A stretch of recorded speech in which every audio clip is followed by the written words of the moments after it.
एक कथा सुनाता हूं। एक दिन प्रातः एक व्यापारी अपने घर से निकला।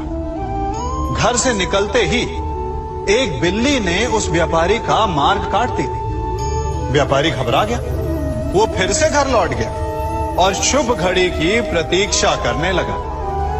और जब वो पुनः अपने घर से निकला तब वो वाहन जा चुका था जिससे राजा तक पहुंचकर उसे भेंट देनी थी।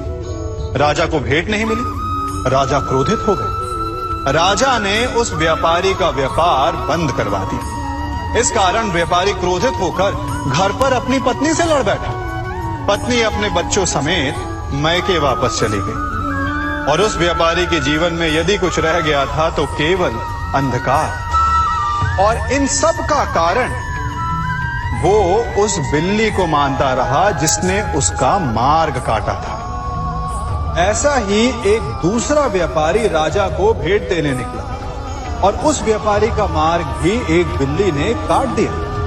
वो व्यापारी तनिक घबराया, परंतु उसने आगे बढ़ना अधिक उचित समझा। राजा तक वो समय पर पहुंचा।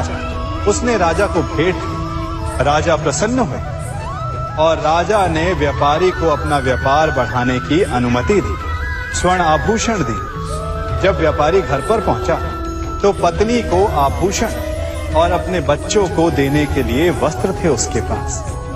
हर ओर प्रसन्नता थी। समझ रहे हैं ना? दोनों के साथ एक ही प्रकार की घटना हुई, परंतु दोनों की प्रतिक्रिया भिन्न थी। ऐसा ही हमारा जीवन भी है।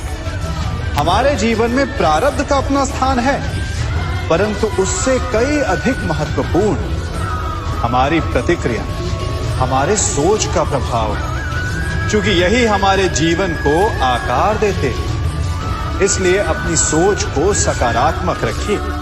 आपका जीवन सदैव आनंदमय रहे।